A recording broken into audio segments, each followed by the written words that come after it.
আমার পিছনে একটা ঘোড়া, আমি একটু ভয়ে আছি ঘোড়াটা আমাকে কখনো ধাক্কা দেয় নাকি, সামনেও আর একটা ঘোড়া। আজকের ভিডিওতে আমাদের উদ্দেশ্য হলো বোঝার চেষ্টা করা যে আপনার আদৌ ইউকেতে আজকের দিনে এসে পড়তে আসা উচিত নাকি। ব্যাচেলর বা মাস্টার্স যদি আপনি করতে আসেন, করার পরে আসলে কি হবে, কিভাবে আপনি ইউকেতে সেটেল হবেন ব্যাচেলর বা মাস্টার্স শেষ করার পরে, পুরো জার্নিটা আমরা কভার করব আজকের এই ভিডিওতে। চলুন শুরু করা যাক। 10 বছরের একটা বাচ্চার কাছ থেকে রানী কোহিনূর চুরি করে নিয়ে আসছিল এবং তারপরে সেই কোহিনূরটা এই বিল্ডিং এর ভিতরে রাখা হয়েছে। ইউকে কে আমার খুব ইন্টারেস্টিং একটা জায়গা কেন লাগে জানেন? কারণ ইউকে এমন একটা জায়গা যেখানে রাস্তায় হাঁটলে আপনি দেখবেন মোৎজার্টের ব্যাংজির আর্ট, রাস্তায় টিউবের ভিতরে যেটা এখানকার মেট্রো, কবিতা লেখা এবং সেই কবিতা মানুষ পড়তেছে মনোযোগ দিয়ে, খুবই আর্টিস্টিক।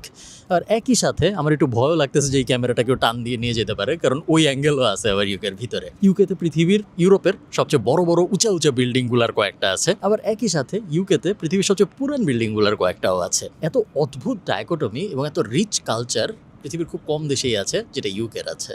আজকে আমরা একটা কমপ্লিট ভিডিও বানাবো বোঝার জন্য আপনার ইউকেতে পড়তে আসা উচিত নাকি উচিত না। আমি প্রায় 15 জন বাংলাদেশি স্টুডেন্টের সাথে কথা বলেছি এবং তারা সবাই গত 3-4-5 বছরের মধ্যে ইউকেতে আসছে এবং কাজকর্ম শুরু করছে। তাদের সাথে আমি প্রত্যেকটা ব্যাপার নিয়ে কথা বলেছি। চাকরি পাওয়া কঠিন নাকি সহজ, স্পন্সর্ড জব ম্যানেজ করা কঠিন নাকি সহজ, পার্ট টাইম জবের অবস্থা কিরকম, কি পড়া উচিত কি পড়া উচিত না। চলেন অ্যাকচুয়াল ভিডিওটা শুরু করি। আমার ধারণা এই ভিডিওটা দেখার পরে আপনি পুরোপুরি ক্লিয়ার হয়ে যাবেন এই ব্যাপারটা নিয়ে যে আপনার দ্য গ্রেট ইউনাইটেড কিংডমে পড়তে আসা উচিত নাকি উচিত না। চলুন শুরু করি ভিডিওটা। ওকে, হায়ার স্টাডির জন্য ফার্স্টেই আমি যে কাজটা করব সেটা হলো ফিগার আউট করা আমি কি পড়তে চাই, কোন সাবজেক্টে আমি মাস্টার্স করব, কোন সাবজেক্টে আমি ব্যাচেলর করব। ইউকের জন্য অনেকে ব্যাচেলরও করতে চায়, যেটা লজিক্যাল। অন্যান্য কোনো দেশে আমি অ্যাকচুয়ালি ব্যাচেলর করতে কাউকে রেকমেন্ড করি না, নিজের দেশে ব্যাচেলর করতে রেকমেন্ড করি, বাট ইউকের ক্ষেত্রে আলাদা, কারণ ওই 4 বছরও সিটিজেনশিপের পথে অ্যাড করা সম্ভব। কিভাবে ফিগার আউট করবেন আপনি কি পড়তে চান, এটা 3টা উপায় আছে। 1 নম্বর উপায় হলো আপনি যেই সাবজেক্টে ব্যাচেলর করছেন ওটার একটা সাব সেগমেন্টে আপনি মাস্টার্স করবেন। আমার পার্সোনাল এক্সাম্পল যদি আমি বলি, আমি ব্যাচেলর করেছিলাম মার্কেটিংয়ে, এই কারণে আমি মাস্টার্স করেছিলাম ডিজিটাল মার্কেটিংয়ে। ডিজিটাল মার্কেটিংয়ের একটা সাব সেগমেন্ট। মার্কেটিং অনেক বড় একটা দুনিয়া, ডিজিটাল মার্কেটিং ওটার মধ্যে একটা স্পেসিফিক দুনিয়া, ওইটার বিষয়ে আমি মাস্টার হইতে চাইছিলাম, যে কারণে আমি মাস্টার্স করছিলাম ডিজিটাল মার্কেটিং। সো এটা একটা অ্যাঙ্গেল হতে পারে, আপনি যে সাবজেক্টে ব্যাচেলর করছেন ওটা একটা সাব সেগমেন্ট আপনি মাস্টার্সের জন্য ব্যবহার করতেছেন, এটা একটা উপায়। দ্বিতীয় উপায় হলো আপনি দুনিয়া কোন দিকে যাচ্ছে দেখতেছেন এবং ওই দুনিয়া যেদিকে যাচ্ছে ওগুলোর কোনো একটার ভিতরে আপনি ঢুকতে চান।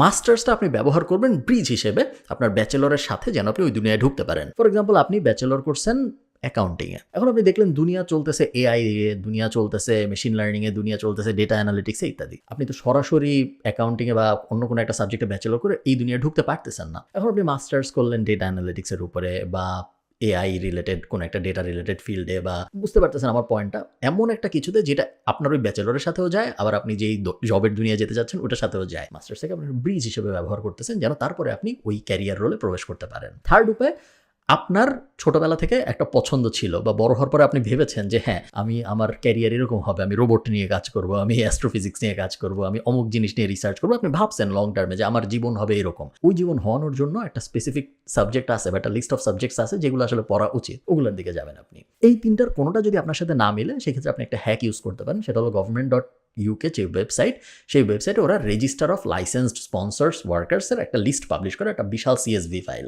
এই ফাইল মূলত কি? এই ফাইল মূলত হলো লিস্ট অফ কোম্পানিজ, যেই কোম্পানিরা ইউকেতে আপনাকে স্পন্সর করতে পারে, আপনাকে একটা স্পন্সর্ড জব দিতে পারে আপনার মাস্টার্স শেষ হওয়ার পরে। কথা হলো এখানে অনেকে কনফিউজড হয়ে যায়, কারণ এই জিনিসটা ভেঙে বোঝা জরুরি। অনেকেই আমাকে বলে, যেহেতু আমি আয়ারল্যান্ডে থাকি, যে ভাই আমি ইউকে যাব না, আমি আয়ারল্যান্ডে যাব, কারণ ইউকেতে সবাই স্পন্সর করতে পারে না, আয়ারল্যান্ডে সব কোম্পানি স্পন্সর করতে পারে। ইউকেতে একটা নির্দিষ্ট লিস্টই আছে, যে লিস্ট আমি আপনাদের দেখাবো একটু পরে, যে এই লিস্টের কোম্পানিরাই স্পন্সর করতে পারে, সবাই পারে না। ওনারা যে জিনিসটা ভুলে যায় সেটা হলো ইউকে পৃথিবীর 5th লার্জেস্ট ইকোনমি, কখনো কখনো 6th, কখনো কখনো 4th। যদিও ইউকেতে সবাই স্পন্সর করতে পারে না, বাট যেই কোম্পানির লিস্ট যারা স্পন্সর করতে পারে, এই লিস্ট আয়ারল্যান্ডের টোটাল কোম্পানির সাইজের থেকেও অনেক সময় বেশি হয়ে যায়। তার কারণ আয়ারল্যান্ডের জনসংখ্যা 50 লাখ মাত্র, কতগুলাই বা কোম্পানি আছে। এটা একটা খুব সহজ এক্সাম্পল হলো, মনে করেন আপনি একটা ফিল্ডে পড়তে চান, ধরেন নার্সিং, আপনি লিঙ্কডিনে যাবেন বা আপনি ইন্ডিডে যাবেন, নার্সিং রিলেটেড একটা জব রোল লিখবেন এবং তারপরে একবার কান্ট্রিতে আয়ারল্যান্ড লিখবেন, একবার কান্ট্রিতে ইউকে লিখবেন। আপনি দেখবেন কোনো সময় এমন হবে না যে ইউকেতে অপরচুনিটি আয়ারল্যান্ডের থেকে কম, সবসময় ইউকেতে অপরচুনিটি আয়ারল্যান্ডের থেকে অনেক বেশি থাকবে, তার কারণ বড় মার্কেট, অনেক বেশি কোম্পানিজ। সো এই ব্যাপারটা নিয়ে অনেকে বিভ্রান্ত হয়েছে যে ইউকেতে সবাই স্পন্সর করতে পারে না, আয়ারল্যান্ডে সবাই স্পন্সর করতে পারে, এই কারণে আমি আয়ারল্যান্ডে যাবো। বাট নেট নাম্বার, আয়ারল্যান্ডে সবাই স্পন্সর করতে পারে, বাট ওই টোটাল কোম্পানির সাইজ 50টা। ইউকেতে সবাই পারে না, একটা ছোট লিস্টের পারে, বাট ওই ছোট লিস্টের সাইজই 2000। আমি কি বোঝাইতে পারছি কি বলতেছি? তো আপনি এই লিস্টটা ডাউনলোড করবেন। এই লিস্টটা কিন্তু চেঞ্জ হয় কারণ নতুন নতুন কোম্পানি স্পন্সরশিপ পায়। এবং তারপরে এই লিস্ট আমি এখানে ওপেন করে রাখছি, আমি আপনাদের দেখাই। এই যে সো এই লিস্টে আপনি দেখতে পারবেন কোম্পানির নাম, যেই কোম্পানিদের পারমিশন আছে মেইনলি যে কাউকে স্পন্সর করার জন্য। মেইনলি আমরা যে জিনিসটা বোঝার চেষ্টা করতেছি সেটা হলো আমরা এই প্রত্যেকটা কোম্পানি লিখে গুগল করব, গুগল করে তাদের ক্যারিয়ার পেজ বের করার চেষ্টা করব, অথবা জব প্ল্যাটফর্ম যেগুলো আছে বা এই কোম্পানির নাম প্লাস হায়ার লিখে আমরা গুগলে সার্চ দিয়ে দেখব যে সাধারণত এই কোম্পানিগুলো কিরকম রোলের মানুষ খুঁজে। এরা যেহেতু স্পন্সর করতে পারে, আমরা বোঝার চেষ্টা করব গত 2-3 বছরে কি কি রোলের মানুষ এরা খুঁজছে, এদের জব ডেসক্রিপশনের ভিতরে কি ছিল। তারপরে আমরা দেখব আমি কি পড়লে এই জব ডেসক্রিপশনে যা যা বলছে এগুলোর সাথে আমার মিলবে। বুঝতে পারতেছেন? আমরা একটু উল্টায় খাওয়ার চেষ্টা করতেছি। আমরা ফার্স্টে দেখতেছি কোন কোম্পানিরা স্পন্সর করতে পারে এবং তারা সাধারণত কিসের কিসের জন্য হায়ার করে। এরপরে আমরা এমন একটা সাবজেক্টই পড়ার চেষ্টা করতেছি যাতে করে আমি যখন ওই কোম্পানিতে অ্যাপ্লাই করব আমার জন্য জীবনটা একটু সহজ হয়, কারণ আমি অলরেডি জানি যে এরা এরকম ডিগ্রি চায়। আসলে আমার একটা ভাইয়ের সাথে কথা হয়েছিল, আমি লাস্টবার যখন ইউকে গিয়েছিলাম এই ভিডিও করার আগে রিসার্চ করার জন্য। আমি নাম বলতেছি না কারণ নাম জানা হয়তো আপনাদের জন্য জরুরি না, বাট একটা ব্যাপার জেনে রাখেন যে এরা সবাই অসাধারণ মানুষ যারা আমাকে সময় দিয়েছে 15 জনের মতো, এবং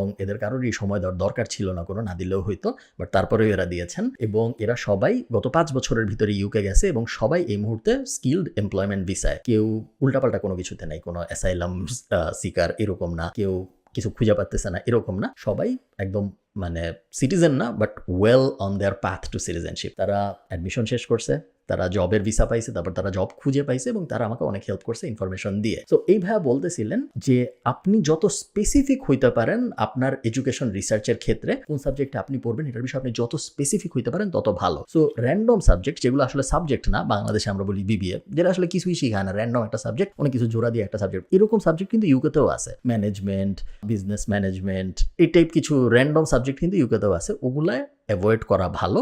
যত স্পেসিফিক সাবজেক্ট আপনি পড়তে পারেন, যে একটা জিনিসই আমি শিখবো, নিউক্লিয়ার পাওয়ার প্ল্যান্ট ম্যানেজ করার উপরে আমি একটা মাস্টার্স করবো, যত স্পেসিফিক আপনি যাইতে পারেন তত ভালো। এই বিষয়ে উনি একটা কথা বলছে।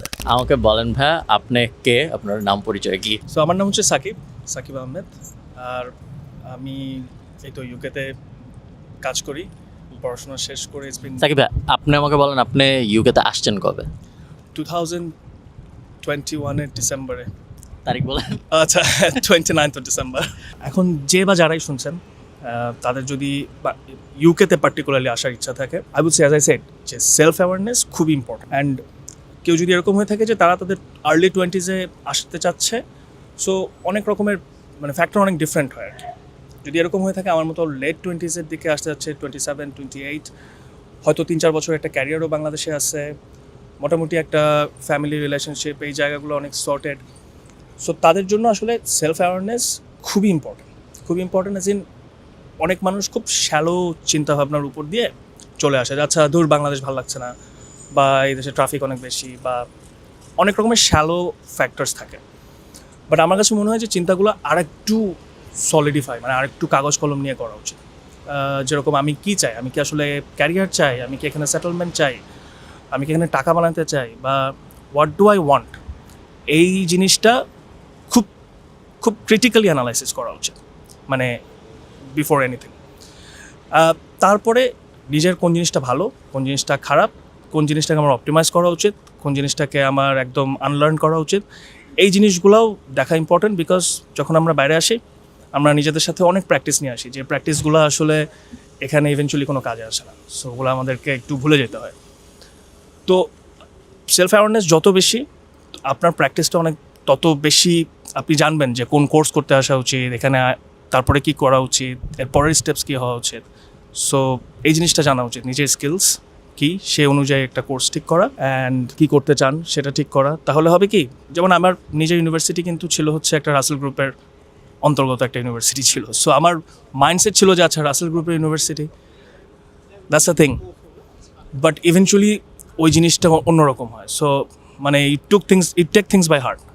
আরে রাসেল গ্রুপ থেকে পড়ো কিছু হলো না, ব্যাপারটা এরকম আর কি। সো সেলফ অ্যাওয়ারনেস খুবই ইম্পর্টেন্ট। তাহলে আপনার জন্য ইউনিভার্সিটি ম্যাটার করবে না, কোর্স ম্যাটার করবে না, কোনো কিছুই ম্যাটার করবে না যদি আপনি জানেন যে হোয়াট ইউ আর ডুইং। আর হচ্ছে জেনেরিক কোনো কোর্সে প্লিজ আসবেন না। অনেকে অনেক কিছু হয়তো বলতে চাবে যে ইন্টারন্যাশনাল বিজনেস পর অনেক কিছু করা যায়, টু বি অনেস্ট কিচ্ছু করা যায় না। The maximum you can get is 2 years। যা করার ওই 2 years-এই হয়তো করতে হবে, যে আমার মাস্টার্স গেছে, সো আই হ্যাভ 2 years, এর মধ্যে আমি কি হয়তো কিছু একটা করে ফেলবো। That's what I get, because as I said আপনাকে আর্লিয়ার, সেটা হচ্ছে যে অলদো আমার মার্কেটিংয়ের মাস্টার্স, মার্কেটিংয়ের career, but I am currently pursuing কি ট্যাক্স প্রফেশন অ্যান্ড মানে ট্যাক্সেরই কোয়ালিফিকেশন জানে আর অ্যাকাউন্টিংয়ের ব্যাকগ্রাউন্ডের ভিতরেই এখন চলে গেছে। তো ওইটাই আর কি, learn, unlearn, self awareness, that's all I can say. Step 2, খুঁজে বের করার চেষ্টা করা যে আপনি এখন কোথায় পড়বেন। আপনি খুঁজে বের করছেন যে আপনি কি পড়তে চান। এখন ইউকেতে তো ইউনিভার্সিটির কোনো অভাব নেই, আপনি কোথায় পড়বেন। বেসিক যেগুলো আমরা সবাই জানি ওগুলো এখানেও অ্যাপ্লিকেবল। মেইন ফ্যাক্টরগুলো হলো ওই ইউনিভার্সিটির র্যাঙ্কিং কীরকম, কিউএস র্যাঙ্কিং সবাই ফলো করে, এছাড়া টাইমসের র্যাঙ্কিং হয়, আর অনেকের র্যাঙ্কিং হয়, যে কোনো একটা আপনি ফলো করতে পারেন। ডিরেকশনালি সবাই সেম, এমন না যে কোনো একটা র্যাঙ্কিং একটা ইউনিভার্সিটি 5 হয়েছে আর একটা র্যাঙ্কিংও 200, মোরলেস কাছাকাছিই থাকে। সো যে কোনো একটা র্যাঙ্কিং আপনি ফলো করতে পারেন। সেকেন্ড ব্যাপার কস্ট। ইউকের কোনো কোনো ইউনিভার্সিটির কস্ট অনেক বেশি, কোনো কোনো ইউনিভার্সিটির কস্ট মডারেট। আপনার সাথে কোন ইউনিভার্সিটির কস্ট মিলে ওটা আপনার অবশ্যই দেখতে হবে। স্কলারশিপের ব্যাপার স্যাপার পরে আসে, বাট ওয়ার্স্ট কেস ধরে নেওয়া ভালো যে আপনি হয়তো স্কলারশিপ পাবেন না বা পেলেও অত বেশি পাবেন না। থার্ড আরেকটা যেটা, সেটা হলো লোকেশন। লন্ডন এবং লন্ডনের বাইরের কথা যদি আপনি চিন্তা করেন, মেট্রোপলিটন সিটির কিছু বেনিফিট থাকে বা মেট্রোপলিটন সিটির কিছু ঝামেলাও থাকে। মেট্রোপলিটন সিটির সবচেয়ে বড় বেনিফিট হলো সব কিছু অনেক কাছে। So part time job opportunity অনেক ইজি। আপনি নেটওয়ার্কিং করতে চান, হাজার হাজার কোম্পানি আপনার চারদিকে, বিভিন্ন ইভেন্ট হচ্ছে ক্যারিয়ার রিলেটেড আপনার চারদিকে, ওই সব ভালো ব্যাপার। খারাপ ব্যাপার যেগুলো মেট্রোপলিটন সিটির, সেটা হলো খরচ অনেক বেশি হয়। ট্রান্সপোর্ট থেকে শুরু করে, খাবার থেকে শুরু করে, লিভিং কস্ট থেকে শুরু করে সবকিছু অনেক বেশি হয়। পারফেক্ট সিনারিও হলো আমার মতে, এটা আমার পার্সোনাল ওপিনিয়ন, আপনি যদি বড় একটা মেট্রোপলিটন সিটিতে ইউনিভার্সিটি হয়, বাট আপনি থাকেন ওইটার থেকে 1-1.5 ঘন্টা দূরে এবং আপনি ট্রেনে কমিউট করেন। এরকম অনেকগুলো সিটি। লন্ডন ইংল্যান্ডের ট্রেন ব্যবস্থা দুনিয়ার সেরা ট্রেন ব্যবস্থাগুলোর একটা। সো আপনার কখনোই ফিল হবে না যে আপনি অনেক দূরে, যে বাট ওটা নিয়ে এখন অত ডিটেল যাওয়ার দরকার নেই। আপনার বেসিক্যালি ফিগার আউট করতে হবে আপনি কোন ইউনিভার্সিটিতে পড়তে চান, এবং আপনি স্টেপ 1-এ যেই লিস্ট অফ প্রোগ্রামস সিলেক্ট করছেন, ওই লিস্ট অফ প্রোগ্রামস এই ইউনিভার্সিটি অফার করে নাকি। এখানে একটা ব্যাপার বলে রাখি, আমার সাথে যতজনের কথা হয়েছিল ইউকেতে, সবাইকেই আমি সেম প্রশ্ন জিজ্ঞেস করেছি যে পার্ট টাইমের অপরচুনিটি কীরকম। সবাই আমাকে বলছে, নো ম্যাটার সে কেন্টে থাকে নাকি লন্ডনে থাকে নাকি নটিংহামে থাকে নাকি ইয়র্কশায়ারে থাকে, সবাই আমাকে সেম কথা বলছে যে পার্ট টাইম জব পাওয়া কোনো ব্যাপার না। এমন কেউ এখনো নাই যে পার্ট টাইম জব পায় নাই। এটা আমি 15 জনের কাছ থেকেই শুনছি। আমি একটা ক্লিপ আপনাদের দেখাচ্ছি। কাহিনীটা হলো ভাইয়া, এই যে আমি 2019-এ এইচএস শেষ করার পরে তো আইএলটিএস করি। আইএলটিএস করার পর সাধারণত আমি 2020-র ফার্স্ট দিকে চলে আসি ইউকেতে। ইউকেতে আসার পরে আমি একটা কোর্স করি ইউনিভার্সিটি সারেতে, ফাউন্ডেশন কোর্স। তারপরে এখানে কাজ করার পরে এখানে আমি পড়ি 8 মাস 9 মাস বোধহয় হবে ফাউন্ডেশন কোর্স শেষ করি। শেষ করে আমি 2020-র সেপ্টেম্বরে যে স্টার্ট আছে, ওই স্টার্টে আমি কম্পিউটার সায়েন্স ইউনিভার্সিটি অফ রহাম্পটনে অ্যাডমিশন নিই আর কি। তারপর অ্যাডমিশন নেওয়ার পর আস্তে আস্তে সময় যায়, ফার্স্ট ইয়ার শেষ করি, সেকেন্ড ইয়ার শেষ করি, থার্ড ইয়ার শেষ করছি 2023-তে, ফাইনাল ইয়ার শেষ করি, আমি গ্র্যাজুয়েশন শেষ করি আর কি। পার্ট টাইম জবটা সহজ ছিল ওই সময়, আমি সমস্যা করি বা এখনো সহজ আছে। সহজ কি কেন বললাম আমি, আপনি ইউকেতে আপনি ওই যে বিভিন্ন পার্ট টাইম জবের জন্য আলাদা সাইট আছে, বা অনলাইনে আপনি অনেক সহজে পেয়ে যাবেন, বা আপনার নেটওয়ার্কিংটা যদি ভালো হয়, আপনার যদি কাউকে জানাশোনা থাকে। আমরা যারা বাংলাদেশি আছি, বাংলাদেশি ভাইয়েরা আমাদেরকে হেল্প করে, যারা সিনিয়র আছে ওরা আমাদেরকে হেল্প করে, ওদেরকে বলে রাখলে হয় যে ভাই আমাকে, ওরা কানেকশন হয়ে যায় একটা ওয়েতে। আর সেকেন্ড ওয়েতে আপনি অনলাইনেও বিভিন্ন সাইট আছে, ইন্ডিটেও পাওয়া যায়। আপনি রেসপন্স করেন, কেউ রেসপন্স করেন, আপনি মনে হয় 30টা অ্যাপ্লিকেশন করলেন, তারপরে 5টা 6টা আপনাকে রেসপন্স করবে। আপনার এর ভালো। ওকে, সো আমরা ইউনিভার্সিটি সিলেক্ট করে ফেলছি, আমরা প্রোগ্রাম সিলেক্ট করে ফেলছি, এখন আমাদের অ্যাপ্লিকেশন করার কথা। একটা ইউনিভার্সিটিতে অ্যাপ্লাই করতে মোর অরলেস সবাই সেম জিনিস চায়। কি কি চায়? ইউনিভার্সিটির ট্রান্সক্রিপ্ট। সো আপনার ব্যাচেলরের ট্রান্সক্রিপ্ট লাগবে যদি আপনি মাস্টার্স অ্যাপ্লাই করেন। সবাই এসএসসি এইচএসসি ট্রান্সক্রিপ্টও চায়, সার্টিফিকেটও চায়। প্রফেশনাল সার্টিফিকেট হইলেও হয়, আসলটা লাগে না। এছাড়া সবাই ইংলিশ ল্যাঙ্গুয়েজ প্রফিসিয়েন্সি চায়। সো ইংলিশ ল্যাঙ্গুয়েজ প্রফিসিয়েন্সির জন্য আমার আইএলস অথবা টোফেল, এই দুইটা সবচেয়ে জনপ্রিয়। অনেকে পিটিই দেয়, পিয়ারসন টেস্ট অফ ইংলিশ, ওটাও চলে অনেক সময়, ইউকের অনেক জায়গায় অ্যাকসেপ্ট করে। খুব কম ইউনিভার্সিটি আছে যারা MOI, ওই যে মিডিয়াম অফ ইনস্ট্রাকশন, এইসব জিনিসপত্র অ্যালাউ করে। বাট এই ইউনিভার্সিটিগুলো সাধারণত ভালো ইউনিভার্সিটি হয় না। ভালো ইউনিভার্সিটি না দেখেই ওরা আসলে এইসব জিনিসপত্র অ্যালাউ করে। ওগুলোকে অ্যাভয়েড করতে পারলে ভালো। হয়তো আপনাকে নিবে, বাট ওখানে যে আপনি খুব বড় কুতুব হয়ে যাবেন এরকম আমার মনে হয় না। ওগুলোকে যদি আপনি অ্যাভয়েড করতে পারেন তাহলে ভালো। না পারতে অনেকের হয়তো ওগুলো তাও নিতে হয়, বাট না পারতে অ্যাভয়েড করা ভালো। সো এই কয়টা জিনিস আমার বেসিক লাগবে। এছাড়া আপনার লাগবে SOP, আপনার লাগবে অ্যাটলিস্ট 2টা রেকমেন্ডেশন লেটার। আপনি যদি কাজ করে থাকেন তাহলে আপনার লাগবে ওয়ার্ক এক্সপিরিয়েন্স লেটার। মোরালেস এই। এছাড়া সিভি টিভি বেসিক জিনিসপত্র যেগুলোর জন্য আপনার খুব একটা কষ্ট করতে হবে না, এগুলো সব জোগাড় করে আপনি অ্যাপ্লাই করলেন। প্রত্যেকটা ইউনিভার্সিটির ওয়েবসাইট থেকে অ্যাপ্লাই করা যায়, এমন কোনো ইউনিভার্সিটি ইউকেতে নেই যার ওয়েবসাইট থেকে আপনি অ্যাপ্লাই করতে পারবেন না। চাইলে আপনি সেকেন্ড পাসপোর্টের সাথে যোগাযোগ করতে পারেন, তারাও আপনার হয়ে পুরো অ্যাপ্লিকেশনের সব কিছু করে দিবে এবং বেশ যত্ন করে দিবে, এবং আপনার স্কলারশিপ পাওয়ার চান্স আমি বিশ্বাস করি বাড়বে, কারণ আমাদের এই টিম এসওপি সবার নতুন করে লেখে এবং আমরা অনেক স্কলারশিপ পাই। আমরা অ্যাকচুয়ালি অলমোস্ট দেখা যায় প্রত্যেক 5-6টায় একটা করে স্কলারশিপ পাই। স্কলারশিপ বলতে আর কি, ধরেন টিউশন ফি ছিল 18,000, এখন টিউশন ফি হয়ে গেছে 16,000 এরকম, বা 15,000 এরকম, খুব ম্যাসিভ জিরো হয়ে গেছে, বা আপনাকে সরকার টাকা দিচ্ছে ওরকম সাধারণত হয় না মাস্টার্স প্রোগ্রামে। যাও, সো অ্যাপ্লাই করলেন, অ্যাপ্লাই করার পরে অফার লেটার আসতে 4 থেকে 6 সপ্তাহের মতো সময় লাগে। কেউ একটু তাড়াতাড়ি দেয়, কেউ একটু পরে দেয়। 6 সপ্তাহের বেশি সাধারণত কেউ নেয় না। যখন আপনি অফার লেটার পেলেন, এটা হলো ইউনিভার্সিটি আপনাকে একটা লেটার দিল, যে লেটারে ইউনিভার্সিটি বললো আমরা তোমাকে অফার করতেছি, তুমি আসো, তুমি আসা এই জিনিস পড়ো, তুমি কি রাজি আসতে? অফার লেটার মেইনলি তাই। এবং আপনার কাজ যেটা, সেটা হলো অফার লেটারের ভিতরে কিছু কন্ডিশন থাকে, যে তুমি যদি রাজি হও তাহলে এইখানে 1,000 ইউরো পাঠাইতে হবে, বা এখানে 500 পাউন্ড পাঠাইতে হবে। এক এক ইউনিভার্সিটি এক এক রকম অ্যাডভান্স চায়। ওইটা দিয়ে আপনার সিটটা কনফার্ম করতে হবে, যে হ্যাঁ আমি প্রমিস করতেছি আমি আসবো তোমার এখানে মাস্টার্স করতে। এটা যখন আপনি করবেন, তখন ইউনিভার্সিটি আপনাকে একটা লেটার ইস্যু করবে, যেটাকে বলে ক্যাশ লেটার। ক্যাশ কথাটার মানে হলো confirmation of acceptance for studies, সংক্ষেপে ক্যাশ বলে। মেইনলি একটা 14 ডিজিটের নাম্বার, যেই নাম্বারটা আপনাকে যখন ইউনিভার্সিটি দিবে, এই নাম্বারের সাথে আপনার সব কিছু কানেক্টেড, আপনার সব ডকুমেন্ট কানেক্টেড, আপনি কি পড়তে যাচ্ছেন, কোথায় পড়তে যাচ্ছেন, ইউনিভার্সিটি আপনার কি কি ডকুমেন্ট পাইছে এখন পর্যন্ত, সব কানেক্টেড। এবং এই ক্যাশ নাম্বারটা আপনার লাগবে। ক্যাশ নাম্বার ছাড়া আপনি ভিসার অ্যাপ্লাই করতে পারবেন না। ক্যাশ নাম্বার যখন আপনি পেয়ে গেলেন, আপনার কাছে তো অলরেডি সব কিছু আছে, কারণ ইউনিভার্সিটিতে অ্যাপ্লাই করার সময় আপনি আপনার ব্যাচেলর সার্টিফিকেট, আপনার SSC HSC certificate, CV TV হাবিজাবি সব বানায় ফেলছেন। এখন আপনার একমাত্র যেই জিনিসটা ছিল না, ওটা একটু প্রিপেয়ার করতে হবে, সেটা হলো ব্যাংক স্টেটমেন্ট। আপনি যদি লন্ডনে যান, সেই ক্ষেত্রে আপনার 18 লাখ টাকার আশপাশে দেখাইতে হবে। আপনি যদি লন্ডন বাদে অন্য কোথাও যান, সেই ক্ষেত্রে আপনার 14 লাখ টাকার আশপাশে দেখাইতে হবে আপনার ব্যাংকে। বেশিরভাগ মানুষগুলো, এটার কোনো ফিক্সড কোনো ক্ল্যারিটি নেই যে কিভাবে দেখালে ভালো হয়, কিভাবে না দেখালে ভালো হয়, বাট মোরাললেস সবাই একই কথা বলবে যে ফিক্সড ডিপোজিট হলে কোনো সমস্যা নেই, রেগুলার অ্যাকাউন্ট হলে কোনো সমস্যা নেই, অ্যাটলিস্ট 28 দিন 6 মাস হলে ভালো হয়। এরকম হলো স্টেটমেন্টের নাম। 2-3টা ব্যাংক আছে যে ব্যাংকগুলো অ্যালাউড না, আপনি একটু রিসার্চ করে নেবেন। বাংলাদেশের সব ব্যাংকে কিন্তু ইউকে অ্যালাউ করে না। এই সব কাগজ আপনি গুছাবেন। এছাড়া আপনি আপনার পুলিশ ক্লিয়ারেন্স সার্টিফিকেট নেবেন, টিবি টেস্টের একটা সার্টিফিকেট লাগে, ঢাকা, চট্টগ্রাম, সিলেট সব জায়গায় টিবি টেস্ট করা যায়, খুব সহজ জিনিস। এই 2টা জিনিস করে তারপর আপনি ভিএফএস দিয়ে অ্যাপ্লাই করে ফেলবেন। ইউকের ভিসার সবচেয়ে ভালো ব্যাপার হলো ইউকের ভিসার ডিসিশন খুব তাড়াতাড়ি আসে। মোটামুটি 2-3 সপ্তাহের মধ্যে আপনি জেনে যাবেন। সাধারণত 15 ওয়ার্কিং ডেজ বলে যে আপনি কবে ইউকে যাচ্ছেন, আপনার ফ্লাই করতে হবে কবে থেকে কবে আপনাকে ভিসা দেওয়া হয়েছে। এই তো আপনি চলে আসলেন ইউকেতে এবং আপনি পড়াশোনা শুরু করলেন। আপনার মেইন কাজ, আপনি পার্ট টাইম জব করবেন, আপনি নিজেকে সাপোর্ট করার জন্য যা যা ইনকাম করার দরকার করবেন, বাট ভুলে যাবেন না আপনার মেইন কাজ পড়াশোনা করা। এমন কেউ নাই, আমার কিন্তু বন্ধুবান্ধব ইউকেতে কম নাই, অনেক বন্ধুবান্ধব আছে আমার ইউকেতে। আমার বেশিরভাগ বন্ধুবান্ধব অ্যাকচুয়ালি ইউকেতে গেছে, আয়ারল্যান্ডে খুব কম গিয়েছে। আয়ারল্যান্ডে আমার জাস্ট একটা স্কুলের ফ্রেন্ড আসছে, এছাড়া সবাই মোটামুটি ইউকেতে। তো আমি কাউকে, এবং আমি অনেক ইউকে যে আপনারা যারা আমাকে ফলো করেন ইনস্টাগ্রামে, তারা হয়তো দেখছেন, আমি কাউকে দেখিনি যে জেনুইনলি আসছে পড়ার নিয়ত নিয়ে, ভালো মতো পড়াশোনা করছে এবং তারপর তার কিছু হয় নাই। উল্টাটা অনেক দেখছি, খুব ভালো ভালো অপরচুনিটিস, রোবোটিক্স কোম্পানিতে কাজ করে এরকম মানুষ, অমুক বিশাল হেলথ কেয়ার কোম্পানিতে কাজ করে এরকম মানুষ, ওষুধ বানায় এরকম মানুষ, লজিস্টিক্সে কাজ করে এরকম মানুষ, বিশাল অ্যাকাউন্টিংয়ে কাজ করে এরকম মানুষ। এরকম মানুষই বেশি যারা যত্ন করে পড়াশোনা করছে। সো আমি মেইনলি যে জিনিসটা ইটারেট করতে চাচ্ছি বারবার, সেটা হলো আপনার মূল উদ্দেশ্য, আপনি পড়তে আসছেন, পড়বেন, এবং পড়ার সাথে যাবতীয় রিলেটেড যা যা কাজ আছে যেগুলো করলে আপনার ক্যারিয়ারের চান্স ভালো হবে, আপনি ওগুলো করবেন। সো নেটওয়ার্কিং, অন্য মানুষদের সাথে মিশা, বিভিন্ন ইভেন্টে পার্টিসিপেট করা, এই টাইপ জিনিসপত্র আপনি বেশি করে করবেন, আজের জিনিসপত্র আপনি কম করবেন। এই জিনিস করার পরে আপনি মাস্টার্স শেষ করলেন। মাস্টার্স শেষ করার পরে আপনি একটা ভিসা পাবেন, যেটাকে আগে বলা হয়তো PSW, post study work permit, এখন এটাকে বলা হয় গ্র্যাজুয়েট ভিসা। দুইটার কাহিনী সেমই। আপনাকে 18 মাস সময় দেওয়া হচ্ছে একটা চাকরি খোঁজার জন্য। আপনার গোল হলো এই 18 মাসের ভিতরে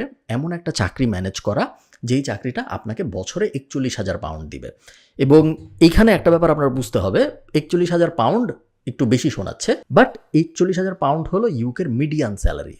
এবং আপনি মিডিয়ান না, আপনি অলরেডি মাস্টার্স করে আসছেন, সো আপনি অ্যাডভান্সড মানুষ, আপনার 41,000 পাউন্ডের চাকরি পাওয়া উচিত। আয়ারল্যান্ডের ক্ষেত্রে এটা একটু কম, আয়ারল্যান্ডের ক্ষেত্রে এটা 38,000 ইউরো বা 40,000 ইউরো সম্ভবত, যদি আমি ভুল না করে থাকি। বাট আয়ারল্যান্ডের ক্ষেত্রে আবার সবাই স্পন্সর করতে পারে, ওটার একটা বেনিফিট আছে।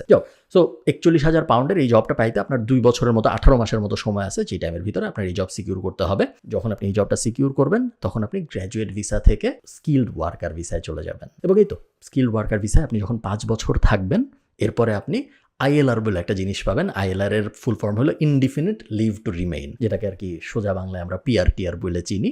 আইএলআর পাওয়ার 12 মাস পরে আপনি পাসপোর্টের জন্য অ্যাপ্লাই করতে পারবেন। সো মোর অর লেস 6 থেকে 7 বছরের মধ্যে যে পদ্ধতিটা আমি ব্যাখ্যা করলাম, এই পদ্ধতিতে আপনি একজন ব্রিটিশ নাগরিক হইতে পারবেন। এখন এইটা একমাত্র উপায় না ব্রিটিশ নাগরিক হওয়ার, এছাড়াও আরও কিছু উপায় আছে। আমি সাদেক ভাইয়ের সাথে কথা বলছিলাম এবং বিস্তর আলাপ হয়েছে, পুরো আলাপ আমি ইনক্লুড করতেছি না কারণ এর অনেক কিছু আমি অলরেডি আপনাকে বলে ফেলেছি। উনি একটা খুব ইন্টারেস্টিং অ্যাঙ্গেল বলছে আমাকে যে 10 বছরে আমি ধরে নিচ্ছি ওয়ার্স্ট কেস, আপনি হয়তো অত ভালো চাকরি পাবেন না বা 2 বছরের মধ্যে 41,000 পাউন্ডের একটা চাকরি আপনি পাবেন না, সেই ক্ষেত্রে কিন্তু আপনার চলে আসতে হবে বা আপনি ব্রিটিশ পাসপোর্ট পাবেন না, এরকম না ব্যাপারটা। 10 বছরের আরেকটা রুট আছে। ইউকের মজাটা হলো ইউকেতে অনেকগুলো অপশন, সেটেল হওয়ার বা থেকে যাওয়ার বা পাসপোর্ট পাওয়ার। এতক্ষণ ধরে আমি যেই অপশনটা ব্যাখ্যা করলাম, স্কিল্ড ওয়ার্কার রুট বলে যেটাকে, এটা হলো সবচেয়ে স্ট্রেট ফরওয়ার্ড, সিম্পল। মাস্টার্স করলাম, চাকরি পাইলাম, চাকরির ভিসায় গেলাম, 5 বছর থাকলাম, ILR পাইলাম, পাসপোর্টের অ্যাপ্লাই করলাম। এছাড়াও অনেক ধরনের অ্যাঙ্গেল আছে, যার মধ্যে একটা অ্যাঙ্গেল হলো 10 বছরের প্ল্যান, এবং এই 10 বছরের প্ল্যানটা সাদেক ভাই ভালো এক্সপ্লেন করতে পারবে। বেসিক্যালি হচ্ছে কি, আপনার এই প্ল্যানটা আসলে পড়ার শেষে করা যায় না, প্ল্যানটা করা উচিত পড়ার আগে। আচ্ছা, কীভাবে? এক্সাম্পল হিসাবে যদি বলি যে আমি 10 ইয়ার্স রুটে যাব, যেটা এই মুহূর্তে এক্সিস্টিং আছে, আমি 10 ইয়ার্স রুটে যদি চিন্তা করি, তাইলে আমার আসলে আমি যেদিনে আসবো কিংবা আসার আগেই বাংলাদেশ থাকতে আমি প্ল্যান করব যে আমি কিভাবে যেতে পারি, অপশনসগুলো কি কি। আপনি যদি আমাকে বলেন যে তাহলে আপনি আসলে কি চিন্তা করছিলেন, আমি চিন্তা করছিলাম এরকম, আমি 1 বছরের মাস্টার্স করব, ইনস্টেড অফ 1 ইয়ার্স অ্যাকচুয়ালি আমি 2 ইয়ার্সের মাস্টার্স করবো। কারণ 1 বছর আর 2 বছরের মাস্টার্সের যে ডিফারেন্সটা হয় পয়সার, সেটা খুব বেশি 3 থেকে 4,000 পাউন্ডের হয়। কিন্তু এখানে কয়েকটা সেপারেট ফেসিলিটি আছে। এক, যেহেতু আমি বাংলাদেশ থেকে আসবো এখানে পড়তে, তো অ্যাজ এ স্টুডেন্ট সুইটেবিলিটির একটা ব্যাপার আছে, যেইটা আমরা এজেন্টরা অথবা পার্টনাররা কখন আসলে স্টুডেন্টদেরকে অ্যাওয়ার করি না।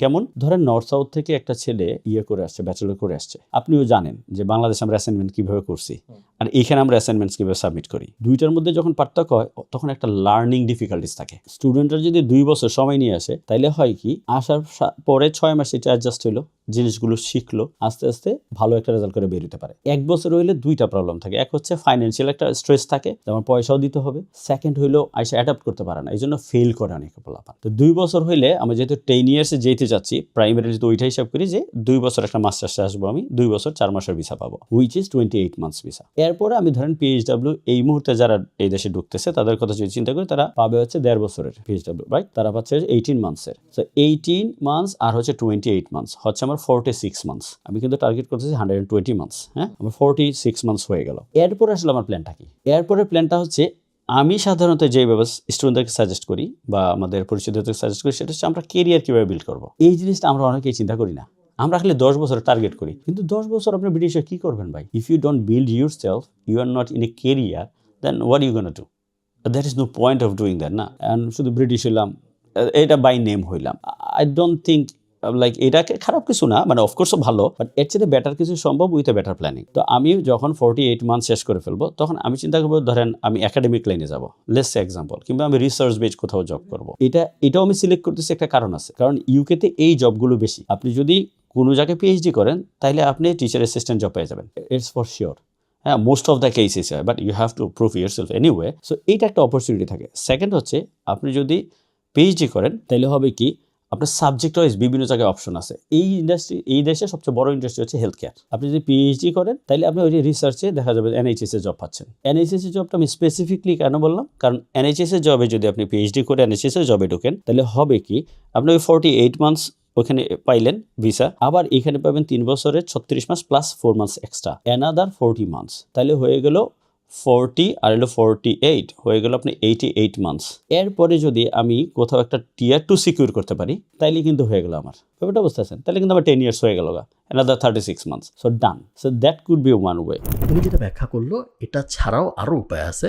এন্টারপ্রেনারশিপ প্রোগ্রাম আছে, একটা ইনোভেটর স্কিম বলে, এছাড়াও আরও হাবিজাবি অনেকগুলো উপায় আছে, বাট ওগুলোর বিষয়ে আপনার এত জানার প্রয়োজন এই মুহূর্তে আছে বলে আমার মনে হয় না। আমাকে অনেকে জিজ্ঞেস করে যে আমি কোথায় পড়তে যাব। আমি সবাইকে বলি যে এমন জায়গায় পড়তে যাওয়া উচিত আপনার, যেই জায়গায় আপনার মনে হয় আপনি যা পড়তেছেন ওই রিলেটেড ফিল্ড সবচেয়ে বড়। এই বিষয়ে যদি আপনি শিওর না থাকেন, সেই ক্ষেত্রে বড় ইকোনমিগুলোর কোনো একটার দিকে টার্গেট করা উচিত আপনার।